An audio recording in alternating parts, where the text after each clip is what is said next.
लक्ष्य को पाने के लिए यदि हम तन मन और धन लगा देते हैं, सच कहता हूं दोस्तों, कुंडली के सितारे भी अपनी जगह बदल देते हैं. अगदी बरोबर आहे. सो सर्वात मोठी ही आपल्या पुढे अपॉर्च्युनिटी आलेली आहे. एवढ्या एसटीआयच्या पोस्ट आजपर्यंत कदाचित पाठीमागच्या 10 वर्षांमध्ये कधीही एवढ्या निघाल्या नव्हत्या. सो फक्त अभ्यास तुमचा म्हणजे कंट्रोलिंग द कंट्रोलेबल्स नावाचा एक मी अप्रोच सांगितला होता एका लेक्चरमध्ये, की तुमची जी एनर्जी आहे ती एनर्जी तुमचं फ्युचर ब्राईट बनवण्यासाठी अशा ठिकाणी इन्व्हेस्ट करा जेणेकरून तुम्हाला तिथून पॉझिटिव्ह आउटपुट मिळेल. म्हणजे तुमची जी एनर्जी आहे ती एनर्जी फालतू गोष्टींवरती वेस्ट न घालवता ती तुमच्या अभ्यासामध्ये इन्व्हेस्ट करा. त्याचे तुम्हाला रिटर्न्स 100% चांगले मिळणार आहेत. So controlling the controllables. So चला तर आज आपण तुम्हा सर्वांचं भूषणदूत अकॅडमी मध्ये स्वागत आहे.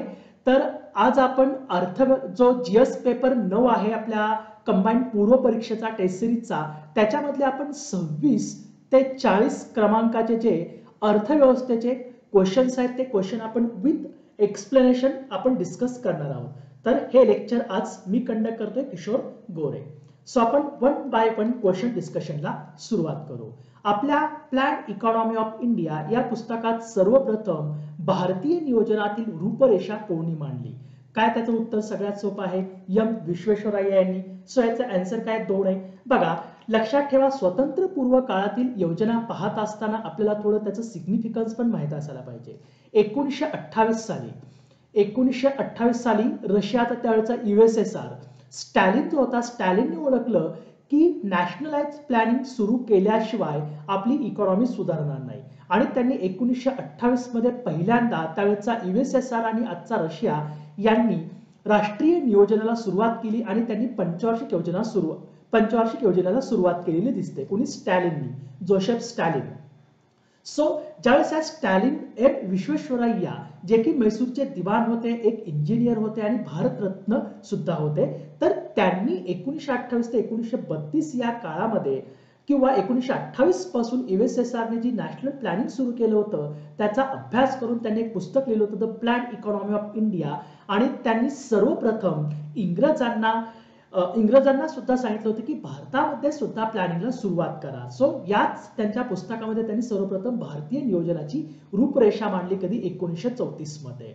सो या पुस्तकामध्ये त्यांनी 10 वर्षाचे प्लॅन नियोजनाचे 10 वर्षाचे प्लॅन त्यांनी काय केले होते, तर त्यांनी प्रपोज केले होते आणि त्याच्यामध्ये त्यांनी सांगितलं होतं की इंडस्ट्रियलायझेशन वरती जास्तीत जास्त भर द्या, औद्योगिकरणावरती. कारण रशियाने सुद्धा तिकडे त्याच्यावरती भर दिला होता आणि त्यांनी असा संदेश पण त्याच्यावर दिला होता की नियोजन करा किंवा नष्ट व्हा.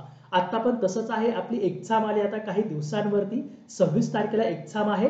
सो नियोजन करा किंवा नष्ट व्हा. आता येणाऱ्या दिवसांचं तुम्ही प्लॅनिंग करून कसा तुम्ही अभ्यास करताय त्याच्यावर हे सगळ्यात महत्वाचं, हे दिवस सगळ्यात महत्वाचे असतात. इथं गोंधळून न जाता राईट, जे काही केले त्याच्यावर व्यवस्थित रिव्हिजन टाकणं, जे काही नवीन आहे ते नवीन बिलकुल काही सुद्धा करायचं नाही, जे केले तेवढंच परत परत त्याच्यावर रिव्हिजन टाका, तेवढ्यावर तुम्ही 100% पास होता. राईट. नाहीतर कोणीतरी तुम्हाला सांगतं की हे तू वाचलं का, मग आपल्याला टेन्शन येतं, अरे मित्र हे वाचलंच नाही, सोडून द्या, हे येणार नाही असं एक्झाम मध्ये. आपण जे केलंय ना तेच एक्झाम मध्ये येणार, एवढं लक्षात ठेवायचं. आणि त्याच्या आपल्याकडे जेवढं नॉलेज आहे तेवढ्यावर खेळायचं. आणि एक जर हा कॉन्फिडन्स तुमच्याकडे असेल तर 100% तुम्ही एक्झाम क्लिअर कराल. राईट. कुठल्याही चिंतेत न पडता. चला पुढे जाऊ. पुढचा क्वेश्चन 27 नंबर. सन 2001 मध्ये सुरू करण्यात आलेल्या प्रधानमंत्री ग्रामोदय योजनेत खालीलपैकी कशाचा समावेश नव्हता असं विचारलंय. सो याच्यामध्ये रस्त्यांचा समावेश नव्हता. बघा जी 9वी पंचवार्षिक योजना आहे त्या 9व्या पंचवार्षिक योजनेमध्ये त्यांनी 2001 मध्ये PMGY प्रधानमंत्री ग्रामोदय योजना सुरू केली होती. कशासाठी? मानवी विकास साधने आणि इतर सुविधांचा विकास करणे. त्याच्यामध्ये त्यांनी रस्ते कुठे दिले नव्हतं, त्यांनी आरोग्य, शिक्षण, गृहनिर्माण, विद्युतीकरण, पेयजल आणि पोषणाच्या सुविधा पुरवणे हे या प्रधानमंत्री ग्रामोदय योजनेचं काय होतं, उद्दिष्ट होतं. याच्यामध्ये रस्ते कुठेही नाही आहेत किंवा पायाभूत सुविधा सुद्धा त्याच्यामध्ये दिलेली नाहीये. सो तर ही 2001 ला सुरू केलेली योजना आहे आणि याच नव्या पंचवार्षिक योजनेमध्ये सगळ्यात महत्वाची आणखी एक योजना सुरू केली होती 25 सप्टेंबर 2000 साली. ती म्हणजे प्रधानमंत्री ग्राम सडक योजना. कशासाठी? तर रूरल डेव्हलपमेंटसाठी. ही प्रधानमंत्री ग्राम सडक योजना ऍक्च्युअली न जे गडकरी होते, गडकरींचा प्लॅन होता. सो गडकरींनी हे अटल बिहारी वाजपेयी यांना सुचवलेला प्लॅन होता की हे सगळ्यात महत्वाचं, आपण एवढ्या सगळ्या गोष्टी करू शकतो, याच्यासाठी जेवढा पैसा लागणार आहे तेवढा पैसा सुद्धा आपण उभा करू शकतो. नंतर मग ज्यावेळेस त्यांना खात्री पटली की यस आपण ग्राम सडक योजना राबवू शकतो, त्यावेळेस मग अटल बिहारी वाजपेयी यांना मान्यता दिली होती. सो याच्यामध्ये जे 500 पॉप्युलेशन असणारे जे गाव आहे ते त्याच्यामध्ये येतात आणि 250+ पॉप्युलेशन असलं जे स्पेशल कॅटेगरी स्टेट्स मधले जे गाव आहेत त्यांना कच्च्या रस्त्यांनी जोडणं, राईट. आणि जो डेझर्ट एरिया आहे किंवा ट्रायबल एरिया जो आहे त्यांना पण जिथं 100 किंवा 100 पेक्षा जास्त लोकसंख्या असणारी गावं. सो हे लक्षात ठेवण्याचा प्रयत्न करा, राईट. एक एक्स्ट्रा इन्फॉर्मेशन, कधीही त्याच्यावर क्वेश्चन येऊ शकतो. पुढचा क्वेश्चन, सन 1992 आधी परकीय व्यापार नियंत्रणाचे मुख्य तत्व आयात उदारीकरण. हे बघा सगळ्यात महत्वाचं इथं लॉजिकल क्वेश्चन आहे हा. आता उदारीकरण आपण एलपीजी मॉडेल कधी स्वीकारलं आहे? एलपीजी मॉडेल आपण 8व्या पंचवार्षिक योजनेमध्ये 1992 ला स्वीकारलं. एलपीजी आपण उदारीकरण लिबरलायझेशन पॉलिसी कधी स्वीकारली? 1992 नंतर 8व्या पंचवार्षिक योजनेत स्वीकारली. त्याच्या अगोदर लिबरलायझेशन पॉलिसी आपण स्वीकारली होती का? नाही. मग 1992च्या आधी आयात उदारीकरण असू शकतं का? लॉजिकल आहे, नाही. आयात पर्यायीकरण, यस, आयात पर्यायीकरण होतं, परंतु जे इम्पोर्ट लिबरलायझेशन जे होतं ते आपण स्वीकारलेलं नव्हतं. निर्यात प्रोत्साहन, लक्षात ठेवा 1992च्या आधी आयात पर्यायीकरण आणि निर्यात प्रोत्साहन होतं, तर 1992 नंतर आयात उदारीकरण केलं आणि निर्यात प्रोत्साहन केलं. सो त्याच्यामुळे योग्य उत्तर यातले दोन्ही चुकीचं आहे. कारण लक्षात ठेवा बघा 1900 आयात पर्यायीकरण, बघा आधी काय होतं की आयात पर्यायीकरण म्हणजे काय करायचं की आपल्याच देशांमध्ये ज्या आपण वस्तू आयात करतोय बाहेर देशातून आपल्या गरजा भागवण्यासाठी, अशा वस्तूंचं उत्पादन जर भारतामध्येच होत असेल तर त्याचं उत्पादन भारतामध्ये करणं म्हणजे त्या आयातीला पर्याय निर्माण करणं, राईट. जेणेकरून आपली आयात कमी होईल, राईट. आपल्याकडचा जास्तीत जास्त परकीय गंगाजळी संपणार नाही आणि निर्यातीला प्रोत्साहन दिलं तर आपला जो बॅलन्स ऑफ पेमेंट आहे तोही चांगला राहील. सो त्याच्यामुळे ह्या सगळ्या गोष्टी करण्यात आल्या होत्या.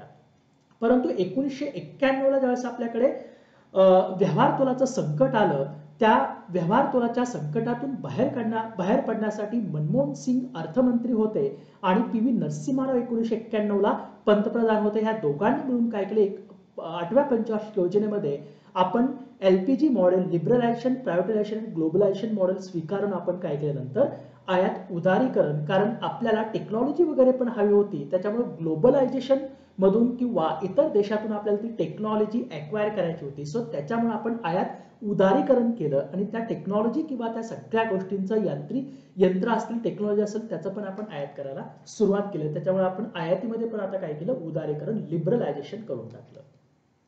सो हे तुम्हाला समजावून घ्यायचंय की इकॉनॉमी कशी चेंज होत गेली 1950 पासून किंवा 1930 पासून किंवा भारत स्वातंत्र्यापासून इकॉनॉमीमध्ये कसे पडझड झाले 1950 ते 1970 पर्यंत, 70 ते 80, राईट. नंतर किंवा 91 पर्यंत, 91 ते 2000, 2000 ते 2013-14 आणि 13-14 पासून आतापर्यंत नेमका हा कसा ट्रेंड होता, नेमकं कसे कसे चेंजेस होत गेले, हे तुमच्या काय एकदा लक्षात आलं ना की याच्यावरचे सगळे क्वेश्चन तुमचे सुटून जातात. पुढचा क्वेश्चन समजावून घेण्याचा प्रयत्न करा. ओव्हरऑल सगळ्या गोष्टी कसं आहे, आपण एखाद्या सब्जेक्ट मधला एखादा टॉपिक समजावून घेतो, पण सगळे टॉपिक नंतर समजावून घेतल्यानंतर आपल्याला तो सब्जेक्ट पूर्णपणे समजला पाहिजे. थोडक्यात एकदा का पूर्णपणे त्याची लिंक लागली की तुम्हाला कुठलाच क्वेश्चन म्हणजे चुकणार नाही तुमचा. पुढचा क्वेश्चन, WTOच्या व्यापाराशी निगडित गुंतवणूक उपाय ट्रिम्स, ट्रिम्स करारानुसार खालीलपैकी कोणती विधाने योग्य आहेत? सदस्य देशांनी परकीय भांडवलाला विरोध करू नये, अगदी बरोबर आहे. गुंतवणूक येऊ द्यावी, राईट. गुंतवणूकदारांना आपल्या देशामध्ये येऊ द्यावं, त्यांना गुंतवणूक करू द्यावी, याच्यासाठीच आपण काय केलं होतं, तर या ट्रिम्सचा सुद्धा आपण एक भाग होतो, WTO हा करार केला होता. परकीय भांडवलाला देशी भांडवलाप्रमाणेच वागणूक द्यावी. राईट, कधी कधी आधी काय व्हायचं 1991च्या अगोदर, परकीय भांडवल आलं तर त्याला आपण दुय्यम वागणूक द्यायचो, देशी भांडवलाला आपण जास्त चांगली वागणूक द्यायचो. सो परकीय भांडवलाला आणि देशी भांडवलाला समान इक्वल वागणूक द्यावी. राईट, त्याच्यामुळे काय होईल, जास्तीत जास्त परकीय भांडवल वेगवेगळ्या देशांमध्ये इन्व्हेस्टमेंट होईल आणि त्याच्यामुळे इकॉनॉमी पण सुधारणार आहे. सो त्यासाठी हा ट्रिम्स. पण बरोबर, परकीय कंपन्या गुंतवणूकदार तसेच भांडवलावरील सर्व निर्बंध दूर करावेत. येस, हळूहळू सगळे निर्बंध दूर करायला लावले होते. म्हणजे अ, ब, क तिन्ही विधानं बरोबर आहेत. ट्रेड रिलेटेड इन्व्हेस्टमेंट मेजर्स होते हे सगळे. म्हणजे बघा, जे विकसित देश होते त्यांना 1995 पासून 2 वर्ष आणि विकसनशील देशांना 5 वर्ष म्हणजे 2000 पर्यंत याची मुदतवाढ देण्यात आली होती. ट्रिम्सचा हळूहळू काय करा, या सगळे जे काही रिस्ट्रिक्शन्स टाकलेत ते हळूहळू कमी करण्यासाठी. विकसनशील देशांना 2000 पर्यंत आणि जे विकसित राष्ट्र आहेत त्यांना 1997 पर्यंत, कारण 1995 हा ट्रिम्स करार केला होता. 30वा, 14 वित्त आयोगानुसार एकूण कर आकारणीतील किती टक्के हिस्सा केंद्र सरकारने स्वतःजवळ. आता तुम्हाला सगळ्यांना माहिती की 14वा जो वित्त आयोग आहे त्याने एकूण 42% केंद्रीय कर महसुलातील एकूण 42% वाटा राज्यांना वाटप करण्यासाठी सांगितलं होतं. मग जर 42% वाटा मायनस केला आपण 100 मधून तर किती राहिले, 58. सोपा प्रश्न आहे, बस हेच उत्तर आहे त्याचं. 30चं एक उत्तर येऊन जाईल. जो 14 वित्त आयोग होता तो 14 वित्त आयोग कुणाच्या अध्यक्षतेखाली होता, तर YV रेड्डी यांच्या अध्यक्षतेखाली. हे YV रेड्डी आहेत, यांच्या अध्यक्षतेखाली बसला होता. 2013 साली, 2014ला त्यांनी अहवाल दिला, 2015 ते 20 त्यांचा कार्यकाळ होता. राईट, यांनी काय केलेलं आहे, केंद्रीय करातील एकूण म्हणजे केंद्रीय कर महसुलातील एकूण 42% वाटा, जर केंद्रीय कर महसूल जर 100 रुपये असेल तर त्या 100 रुपयापैकी 42 रुपये हे राज्यांमध्ये आणि केंद्रशासित प्रदेशांमध्ये वाटप करण्यासाठी त्यांनी सांगितलेलं होतं. ओके. 31, सार्वजनिक खर्चाचे योजना खर्च आणि योजनेतर खर्च असे वर्गीकरण ऍक्च्युली हे 2017-18 पासून केलेलं आहे. लक्षात ठेवा, 1986-87 ला काय झालं, 1986-87 ला खर्चाचं वर्गीकरण हे महसुली खर्च आणि भांडवली खर्च यासोबत विकास आणि बिगर विकास खर्च केलं होतं. 1987-88 ला काय केलं, तर महसुली खर्च, भांडवली खर्च याच्याबाबत आपण नियोजित आणि बिगर नियोजित खर्च असं आपण केलं होतं. परंतु सार्वजनिक खर्च जो आहे, पब्लिक अकाउंट किंवा पब्लिक एक्सपेंडिचर, याचा योजना आणि योजनेतर खर्च आपण 2010 नंतर केलं, ते म्हणजे कधी 17-18 मध्ये केलेलं आहे. तर हे रंगराजन समितीच्या शिफारशीच्या सगळ्या गोष्टी केलेल्या आहेत. पुढचा क्वेश्चन, दारिद्र्याचा निरपेक्ष निकष म्हणून दारिद्र्याची टोपली पॉवर्टी लाईन बास्केट ही संकल्पना खालीलपैकी कोणत्या कार्यगटाने सुचवली. डॉक्टर YK अलग कार्यगट पहिला कार्यगट होता. राईट, ज्या कार्यगटानं नॅशनल म्हणजे ज्या कार्यगटाच्या शिफारसीवरून नंतर काय केलं आपण, नॅशनल पॉवर्टी मेजरमेंटला चालू केलेलं होतं. राईट, बघा इथं दिलेलं आहे, in India the first official rural and urban poverty lines at the national level were introduced in 1979 by YK Alag committee and officially poverty counts began for the first time. So लक्षात ठेवा, 1979 मध्ये दारिद्र्यरेषा ठरवण्यासाठी सर्वप्रथम नेमलेली ही समिती होती doctor YK अलग यांच्या अध्यक्षतेखाली. कोणी नेमली होती, तर नियोजन आयोगाने. यांनी काय केलं, एखादा व्यक्ती दारिद्र्य रेषेखाली आहे असं कसं ठरवणार, तर यांनी काय केलं, दारिद्र्याची टोपली तयार केली आणि दारिद्र्याच्या टोपलीमध्ये अन्न नावाचा घटक टाकला आणि त्यांनी म्हटलं की किमान 2 वेळेचं अन्न मिळू न शकणारा म्हणजे टोपली न भरू शकणारा काय होईल, हा दारिद्र्य रेषेखाली असेल त्याला आपण BPL समजलं जाईल, अन्यथा तो APL असेल. परंतु याच बरोबर त्यांनी काय केलं, प्रति व्यक्ती ग्रामीण आणि शहरी भागासाठी प्रति व्यक्ती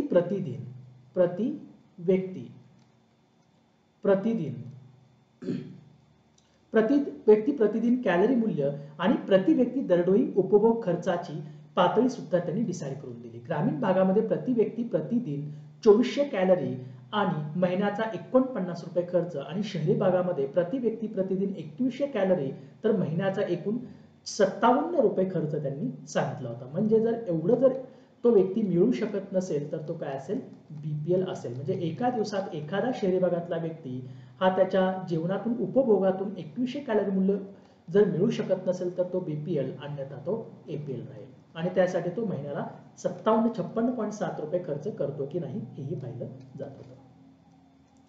1996 ते 2001 साली डॅडॅश व डॅडॅश यांच्या अध्यक्षतेखाली अनुक्रमे हा शब्द महत्वाचा आहे, पहिला व दुसरा निर्गुंतवणूक आयोग स्थापन करण्यात आला. रंगराजन होते पहिला, तर ठीक आहे, इथं रंगराजन आहे, तिथं पाटील ओके नाही. तर जी.व्ही. राम ओके, रंगराजन जे होते रंगराजन यांच्या अध्यक्षतेखाली ना ऍक्च्युली पहिला निर्गुंतवणूक आयोग म्हणजे रंगराजन समितीने शिफारस केली होती की निर्गुंतवणूक करा. सो त्याच्यामुळे त्यांनी काय केलं की पहिला जो निर्गुंतवणूक आयोग होता जी.व्ही. रामकृष्ण आणि दुसरा एच.आर. पाटील यांच्या अध्यक्षतेखाली नेमला होता. ऍक्च्युली 8व्या पंचवार्षिक योजनेमध्ये आपण 1991 ला निर्गुंतवणूक धोरण लागू केलं होतं आणि त्यासाठी 1993 मध्ये रंगराजन समितीनं निर्गुंतवणूक आयोग स्थापन करण्याची शिफारस केली होती. त्याच्यानुसार पहिला 1996 ला पहिला निर्गुंतवणूक करणे म्हणजे काय, शासनाकडे जे उद्योग असतात, शासनाच्या मालकीचे उद्योग, त्या शासनाच्या मालकीच्या उद्योगातून शासन काही प्रमाणात स्वतःचे स्टेक्स किंवा शेअर्स काय करतं, खाजगी प्रायव्हेट सेक्टरला विकून टाकतं आणि त्यातून पैसा उभा करत असतं, त्याला म्हणतात निर्गुंतवणूक. तर हे पहिल्या निर्गुंतवणूक आयोगाचे अध्यक्ष होते जी.व्ही. रामकृष्ण आणि 2001 साली पुन्हा दुसरा निर्गुंतवणूक आयोग एच.आर. पाटील यांच्या अध्यक्षतेखाली नेमला गेला होता. कर पद्धती संदर्भात खालील पर्याय विचारात घ्या. ओके, वरीलपैकी कोणत्या बाबी चांगल्या कर पद्धतीचे गुणधर्म सांगता येतील. न्यूट्रॅलिटी, यस, तटस्थता तर असते. आता न्यूट्रॅलिटी म्हणजे काय, कर आकारण्याची तत्व निश्चित झाल्यानंतर तत्वांना कोणतीही बाधा पोहोचू नये, नाहीतर आता एक सांगायचं नंतर दुसरं काहीतरी करायचं नाही. इक्विटी, यस, इक्विटी आता इक्विटी म्हणजे काय, करांची आकारणी ही न्याय्य झाली पाहिजे, नाहीतर अंबानी म्हणून अंबानीला जास्त किंवा समजा गरीबाने समजा जर इन्कम टॅक्स मध्ये स्लॅबच केले नसते किंवा एवढा 2.5 लाखापर्यंत 5 लाखापर्यंत 7.5 किंवा 10 लाखापर्यंत, तर किंवा गरिबांपासून श्रीमंतापर्यंत एकच इन्कमवर त्यांनी डायरेक्ट 30-40% ठेवला असतं तर हे चुकीचं झालं असतं. त्यामुळे इक्वॅलिटी म्हणजे तुमच्या उत्पन्नातला जो भाग आहे, जर गरीब असेल तर गरीबाला कमी कर, त्याच्या उत्पन्नाच्या दृष्टिकोनातून जेवढा तो कर देऊ शकतो तेवढा स्लॅब ठेवणं गरजेचं असतं आणि जो श्रीमंत आहे त्या श्रीमंतासाठी तेवढं, त्यासाठी इक्विटी. विविधता, यस, डायव्हर्सिटी म्हणजे काय, वेगवेगळे कर लागू करणे, वेगवेगळे कर आणि ते पण कमी दरामध्ये लागू करणे, जेणेकरून लोकांना तो कर देण्यासाठी त्यांना काय वाटलं नाही पाहिजे ना. तर जास्त कराचे दर असतील तर लोक काय करतात, टॅक्स इव्हाइड करतात किंवा टॅक्स अवॉइड करतात, इव्हेजन म्हणतो आपण त्याला, देत नाही टॅक्स, कुठेतरी तो वळवतात, म्हणजे त्याला आपण ते काळा पैसा तयार होतो असं, किंवा टॅक्स बुडवतात. पारदर्शकता, ट्रान्सपरन्सी, राईट, निश्चितता, एक्सटर्नॅलिटी, यस, एक्सटर्नॅलिटी त्याच्यामध्ये पाहिजे.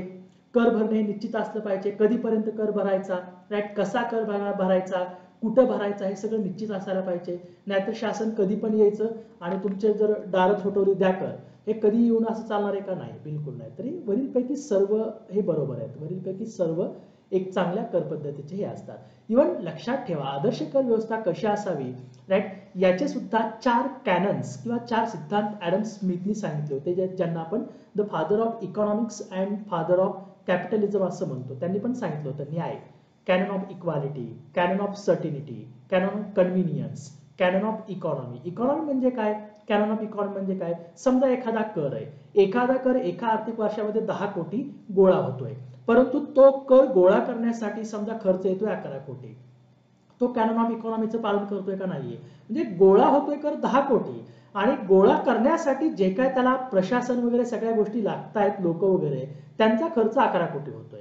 मग असा कर परवडण्याजोगा आहे का, बिलकुल नाही. असे कर ॲबॉलिश करून टाकलेले चांगले असतात. सो कॅनन ऑफ इकॉनॉमी, अर्थव्यवस्था काटकसर, ह्या सगळ्या गोष्टी पाळल्या. तर हे लक्षात ठेवा, हे खूप महत्वाचं आहे की ऍडम स्मिथ त्यांनी कोणते 4 कॅनन सांगितले, canon of equality, canon of certainty, canon of convenience आणि कॅनन ऑफ इकॉनॉमी. पुढे राष्ट्रीय अन्न सुरक्षा अभियान. आता इथे थोडं चुकीचं आहे ऍक्च्युली, हे तिन्ही विधान चुकीचे आहेत ऍक्च्युली, कुठलंच यातलं बरोबर नाहीये. जो 2007-8 मधील रब्बी हंगामापासून 100% केंद्र पुरस्कृत असलेले अभियान सुरू करण्यात आले. ऍक्च्युली ऑगस्ट 2013 पासून राष्ट्रीय अन्न सुरक्षा कायदा लागू करण्यात आलेला आहे. 7-8 ला प्रपोज केला होता, फक्त अभियान सुरू नव्हतं केलं, सुरू 2013 ला झालंय. आणि हे ब आणि क तर चुकीचंच आहे, राईट. हा क्वेश्चन म्हणजे एवढा काही खास नाही, फक्त आता जे काय तुम्हाला एक्सप्लेनेशन देणार आहे ते महत्वाचं आहे. बघा, जो नॅशनल फूड सिक्युरिटी ऍक्ट आहे 2013चा, तो पास केला गेला 12 सप्टेंबर 2013ला, परंतु तो रेट्रोस्पेक्टिव्हली काय केलेला आहे, लागू केलाय ऑगस्ट 2013 पासून. राईट. याच्यामध्ये काय केलं जातं, याच्यामध्ये काय केलं जातं, ते गरीब लोक आहेत, त्या गरीब लोकांना राईट पीडीएस सिस्टमद्वारे 5 किलोग्रॅम पर पर्सन पर मंथ काय केले जातात, अन्नधान्य दिलं जातं. त्याच्यामध्ये काय काय दिलं जातं, तर भात 3 रुपये पर केजी भात, 2 रुपये पर केजी गहू, आणि जे भरड धान्य कोरल ग्रेन्स म्हणजे भरड धान्य मिलेट्स, तर ते 1 रुपये पर केजी मिलेट्स दिले जातात. आणि सगळ्यात महत्वाचं हे लक्षात ठेवा, नॅशनल फूड सिक्युरिटी ऍक्ट अंतर्गत ग्रामीण भागातली जेवढी लोकसंख्या आहे, त्या ग्रामीण भागाच्या लोकसंख्येच्या 75% लोकसंख्येला नॅशनल फूड सिक्युरिटी ऍक्ट काय करतो, सिक्युरिटी पुरवतो. आणि जे शहरी आहे, शहरी पॉप्युलेशन मधलं 50% पॉप्युलेशनला पूर्णपणे काय केलं जातं, फूड सिक्युरिटी पुरवली जाते. हे लक्षात ठेवण्याचा प्रयत्न करा. सो याच्या अंतर्गत सबसिडाइज फूड ग्रेन्स आपण पुरवले जातात. आणि जी राष्ट्रीय कृषी विकास योजना आहे, आता इथे काय म्हटलं, 11 पंचवार्षिक योजनेतील 4% कृषी उत्पादन प्राप्त करण्यासाठी अभियान नाही. ऍक्च्युअली 11व्या पंचवार्षिक योजनेमध्ये जे 4% अॅन्युअल कृषीचा ग्रोथ रेट जो ठरवला गेला होता, तो कम्प्लीट पूर्ण करण्यासाठी 2009 ते 2012 पर्यंत राईट एक राष्ट्रीय कृषी RKVY राष्ट्रीय कृषी विकास योजनाची त्यांनी सुरू केली होती, ज्याला आपण रफ्तार म्हणतो. तर 100% ही काय होती, सेंट्रल स्पॉन्सर्ड स्कीम होती किंवा फंडेड स्कीम होती. याच्यामध्ये काय करायचं होतं की स्टेटला इन्सेंटिव्हाइज करायचं होतं ऍग्रिकल्चर सेक्टरमध्ये इन्व्हेस्टमेंट वाढवण्यासाठी. राईट. तर हा राज्यसेवा पूर्व परीक्षेला पण क्वेश्चन विचारलेला होता. पुढे जाऊ. पुढील विधाने तपासा व योग्य पर्याय निवडा. परकीय देशांना कर्ज देणे हा योजनेतर भांडवली खर्च आहे. कर्ज देणे योजनेतर भांडवली खर्च आहे, बरोबर आहे. राईट. व्याज देणे, आता घेतलेल्या कर्जावर व्याज द्यायचंय, हे काय असणार आहे, योजनेतर महसुली खर्च आहे हा. राईट. दोन्ही विधानं बरोबर आहेत, अ आणि ब दोन्ही विधानं बरोबर आहेत. लक्षात घ्या, जो कलम 112 अंतर्गत जे आपण अॅन्युअल फिनान्शियल स्टेटमेंट आपण किंवा अर्थमंत्री जे मांडतात, त्याच्यामध्ये काय केलं जातं, महसुली जमा खर्च वेगळा आणि भांडवली जमा खर्च वेगळा दाखवलेला असतो. महसुली जम्यामध्ये काय असतं, कर महसूल, जो की प्रत्यक्ष कर आणि अप्रत्यक्ष करातून महसूल गोळा होतो. आणि करेत्तर महसुलामध्ये कुठला, तर वस्तू आणि सेवांची विक्री. जसं की आपल्याला शासन काय वस्तू आणि सेवांची विक्री करत असतं.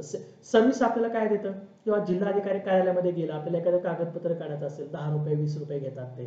राईट. किंवा आपल्याला इंडिया एअरबुक विकतं. सो या वस्तू आणि सेवांच्या विक्रीमधून त्यांना काही पैसा मिळत असतो. नफा आणि डिव्हिडंड. केंद्र शासन काही कंपन्यांमध्ये काही उद्योगांमध्ये पैसा गुंतवत असतं, त्याच्यातून त्यांना नफा डिव्हिडंड मिळत असतो. दिलेल्या कर्जावर मिळालेले व्याज. केंद्र शासन एखाद्या देशाला कर्ज देतं. एखाद्या देशाला कर्ज जर शासनाने दिलं तर तो कशात येतो, दिलेलं कर्ज राज्यांना किंवा एखाद्या दुसऱ्या देशाला दिलेलं कर्ज हे भांडवली खर्च असतो. परंतु त्याच्यावर जे मिळालेलं व्याज असतं, ते व्याज काय असतं, करेत्तर महसूल असतो. अनुदान मदत निधी, फुकटचा पैसा करेत्तर महसूल असतो. तर महसुली खर्च म्हणजे काय, जो आपल्याला परत मिळणार नाही, फुकट आपला पैसा चाललाय. आपण जसं एखाद्याला कर्ज देतो तसं केंद्र शासन कर्ज पण घेत असतं. कर्ज घेतलेल्या कर्जावर जे व्याज दिलं जातं, तो काय असतो, महसुली खर्च असतो. पुन्हा राज्यांना दिलेले अनुदान असतील, सबसिडी असतील, लष्करी खर्च असेल, पेन्शन असेल, हा सगळा महसुली योजना बाह्य खर्च आहे. आणि भांडवली जमा आणि खर्चामध्ये काय, भांडवली जमा कुठले, कर्ज अंतर्गत आणि बहिर्गत कर्ज घेतलेलं असतं, ती भांडवली जमा असते. बिगर कर्ज याच्यामधून निर्गुंतवणूक, परत मिळालेली दिलेल्या कर्जाची मुद्दल, आपण केंद्र सरकार जे कर्ज देतं त्या कर्जाची मुद्दल ज्यावेळेस मिळते, ती बिगर कर्ज भांडवली जमा असते. आणि भांडवली खर्च काय असतो, कॅपिटल असेट, गुंतवणूक, देशी विदेशी मध्ये गुंतवणूक केलेली, हे सगळा भांडवली खर्च असतो. ओके. चलनवाढीमुळे अर्थव्यवस्थेत खालीलपैकी कोणकोणते परिणाम दिसून येतात. वस्तू आणि सेवांची मागणी वाढते. यस. चलनवाढ कधी होते, किंवा आता चलन वाढीमध्ये काय झालं असतं, तुमच्या हातात जास्त पैसा आलेला असतो, त्याच्यामुळं आपण काय करतो, जास्त पैसा आला की आपण मार्केटमध्ये वस्तूंची खरेदी करायला जातो. राईट.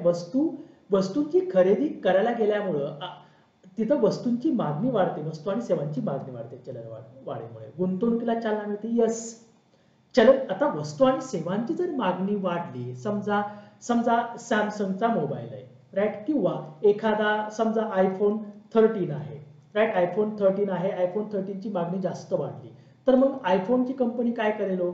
आता समजा मार्केट आपल्या भारतामध्ये तयार होत आहे असं समजा, समजा त्यांचं एकच युनिट आहे तयार करण्याचं, मग जर मागणी वाढली तर ते दुसरं पण युनिट काय करतील, चालू करतील, म्हणजे गुंतवणूक तिथं वाढेल. त्याच्यामुळे गुंतवणूक वाढली की तिथं काय होईल, रोजगार पण वाढतील. सो दुसरी म्हणजे बचत कमी होईल. आपण आता जर वस्तू आणि सेवांची मागणी वाढली, लोक जास्त खरेदी करतात, तर बचत कमीच होणार आहे, कर वसुलीत वाढ होणार आहे. यस, लोकांचं उत्पन्न वाढलेलं असतं, राईट. लोकांना रोजगार भेटलाय, त्यांचं उत्पन्न वाढलेलं आहे. बरेच लोक आधी जर 10 लोक कर भरत असतील तर आता बऱ्याच लोकांना रोजगार मिळाल्यामुळे आता 15 लोक कर भरत आहेत, त्याच्यामुळे कर उत्पन्न पण वाढतं. सो पूर्ण चलनवाढीमुळे हे सगळेच परिणाम आपल्याला दिसून येतात. अबकड. आता कधी कधी काय असतं की कधी कधी असे ऑप्शन जे असतात ते तोडलेले असतात. सिक्वेन्स बघून घ्या एकदा. एमपीएससीचे PYQ पेपर्स तुम्ही प्रिव्हियस क्वेश्चन पेपर्स पहा. कधी कधी काय केलं असतं, असे जे हे असतात ना ऑप्शन असतात ना, ऑप्शन कधी कधी काय केलं असतं, सिक्वेन्स तोडलेला असतो. आता इथं अ बड दिला आहे, इथं अ ब कड दिला आहे, इथं बड. कधी कधी कसं असतंय अ ब ब क कड अ ब, किंवा अ ब क ब कड अ कड अ ब कड. कधी कधी काय केलं असतो, मध्येच कुठेतरी सिक्वेन्स तोडलेला असतो. तर सिक्वेन्स तोडला, जिथं तोडला जातो ना तिथं कधी कधी उत्तर असतं. उत्तर म्हणजे 80% चान्सेस असतात ते उत्तर असण्याचं. ते सिक्वेन्स बघून घ्या एकदा. तुम्हाला ते स्वतः ज्यावेळेस तुम्ही अनालाइज करतात त्यावेळेस ते तुम्हाला कळेल, तोपर्यंत नाही कळणार. भारत सरकारने सन 2002 मध्ये प्रत्यक्ष व अप्रत्यक्ष करासंबंधी खालीलपैकी कोणती समिती गठीत केली होती? ती होती डॉक्टर विजय केळकर समिती. खूप महत्वाची समिती आहे डॉक्टर विजय केळकर समिती. ज्या डॉक्टर विजय केळकर समितीने भारतामध्ये जीएसटी लागू करावा अशी शिफारस केली होती. प्रत्यक्ष आणि अप्रत्यक्ष कर संबंधी समिती होती. आणि आयकर कर मुक्त मर्यादा वाढवावी आणि जो कंपनी कर किंवा कॉर्पोरेशन टॅक्स किंवा निगम कर जो आहे तो 30% पर्यंत कमी करावा अशी शिफारस केलेली होती. पुढचा क्वेश्चन. ओके, योग्य जोड्या जुळवा. अन्न, रोजगार आणि उत्पादकता हे कुठल्या पंचवार्षिक योजनेचं उद्दिष्ट होतं? तर ही होती 7वी पंचवार्षिक. रोजगार म्हटलं की 7वी रोजगारजनक योजना कुणाला म्हणतात? रोजगार निर्मिती जनक योजना 7वी योजना. रोजगार. ओके, चला. म्हणजे अ च 2 आलं, अ च 2 मध्ये दिलंय, अ च 2 3 मध्ये दिलंय, म्हणजे 1 एलिमिनेट झाला, 4 एलिमिनेट झाला. स्थैर्यासह आर्थिक वाढ. सामाजिक न्याय. आपण न्यायाला कधी नव्या पंचवार्षिक योजनेमध्ये सुरुवात केलेली आहे. स्थैर्यासह आर्थिक वाढ मग किती येईल? 3 येईल. चौथी योजना 2 च 3, इथं 1 दिलंय, 2 गेला, म्हणजे उत्तर तुमचं 3 मिळालं. सामाजिक न्याय आणि समतेसह आर्थिक वाढ नव्या पंचवार्षिक योजनेचं उद्दिष्ट होतं. लक्षात ठेवा, जी चौथी पंचवार्षिक योजना ती 1969 ते 74 या काळामध्ये सुरू केली होती, ज्याच्यामध्ये प्रादेशिक विकासावरती भर दिला होता, आर्थिक क्षेत्र नियोजनावरती भर दिला होता, ज्याचं नाव काय होतं, मुख्य भर काय होता? स्थैर्यासह आर्थिक वाढ करणे आणि आर्थिक स्वावलंबन प्राप्त करणे. कारण तुम्हाला माहिती आहे की 1965-66 ला आपल्याकडे दुष्काळ पडला होता, अन्नधान्याचा खूप तुटवडा होता, आणि तिथूनच आपण 1965 पासून आपण काय केलं होतं, 1965-66 मध्ये हायर यील्डिंग व्हरायटी प्रोग्राम पण चालू केला होता. कशा अंतर्गत? तर जी आपली पहिली जे ग्रीन रिव्होल्युशन आहे ती रिव्होल्युशन सुरू केलं होतं आपण, राईट. आणि म्हणूनच भारताला पूर्णपणे अन्नधान्याच्या बाबतीमध्ये तसंच आर्थिक म्हणजे अन्नधान्याच्या बाबतीमध्ये तर स्वावलंबी बनवायचं होतं, ते बनवलं. पुढे आपल्याला आर्थिक स्थैर्यासह आर्थिक वाढ करायची होती आणि आर्थिक स्वावलंबी सुद्धा बनवायचं होतं. हे चौथ्या पंचवार्षिक योजनेचं उद्दिष्ट होतं. 7वी पंचवार्षिक योजना 85 ते 90 मध्ये सुरू केली होती. ज्या 7व्या पंचवार्षिक योजनेमध्ये पहिल्यांदाच एका क्षेत्रामध्ये विज्ञान आणि तंत्रज्ञान क्षेत्रामध्ये सूचनात्मक नियोजनाला सुरुवात केली, आणि 8व्या पंचवार्षिक योजनेमध्ये पूर्णपणे आपण सूचनात्मक नियोजनाला सुरुवात केली. या योजनेला रोजगार निर्मितीजनक योजना सुद्धा म्हणतात, ज्याच्यामध्ये अन्नधान्य उत्पादन वाढीवर आणि रोजगार निर्मितीवर भर दिला, जिचं नाव काय होतं? विकास, आधुनिकीकरण, आत्मनिर्भरता आणि सामाजिक न्याय. जी नवी पंचवार्षिक योजना होती ती सामाजिक न्याय आणि समतेसह आर्थिक वाढ या नावाने आपण सुरू केली होती. 1997 ते 2000 या काळामध्ये मुख्य भर कशावर होता? त्यांचा सामाजिक न्यायावरती, सोशल जस्टिस. हा क्वेश्चन चुकीचा आहे, राईट. कारण लक्षात ठेवा, रिझर्व्ह बँक ऑफ इंडियाचं जे जमा आणि खर्चाचं वर्ष आहे ते नुकतंच आता चेंज झालेलं आहे. ते किती आहे? आता भारत सरकार आणि रिझर्व्ह बँक ऑफ इंडिया यांचं एकच आहे, राईट. हे सोडून द्या, हे यांचं एकच आहे. किती? 1 एप्रिल ते 31 मार्च, ह्या दोघांचं एकच आहे. अगोदर रिझर्व्ह बँक ऑफ इंडियाचं 1 जुलै ते 30 जून होतं, परंतु आता ते त्यांनी काय केलेलं आहे? काढून टाकलेलं आहे. 2020 पासून म्हणजे आता इफेक्टिव्ह झालेलं आहे. तर ते रिझर्व्ह बँक ऑफ इंडियाचं सुद्धा जे आर्थिक वर्ष आहे ते 1 एप्रिल ते 31 मार्च आहे, आणि भारत सरकारचं सुद्धा 1 एप्रिल ते 31 मार्च आहे. हे लक्षात ठेवा. जागतिक बँकेचं किती आहे? ओके, जागतिक बँकेचं आहे 1 जानेवारी ते 31 डिसेंबर आणि IMFचं किती आहे? 1 मे ते 30 एप्रिल. हे बरोबर आहे. सो आय होप यू की तुम्हाला हे सगळे क्वेश्चन्स व्यवस्थित समजले असतील. त्याचं जे एक्सप्लेनेशन दिलेलं आहे ते व्यवस्थित समजलं असेल. कोणाला काही शंका कुशंका असेल तर तुम्ही ते कमेंट सेक्शनमध्ये लिहू शकता. तुमचा काही अभिप्राय असेल पॉझिटिव्ह निगेटिव्ह तो सुद्धा तुम्ही कमेंट सेक्शनमध्ये देऊ शकता. सो होप यू तुम्हाला सगळं समजलं असेल. इथंच थांबूया आपण. तुमच्या मित्रमैत्रिणींना पण हे लेक्चर शेअर करा. Right. So thank you so much. Have a great day. आणि तुम्हा सर्वांना पूर्व परीक्षेसाठी खूप खूप शुभेच्छा.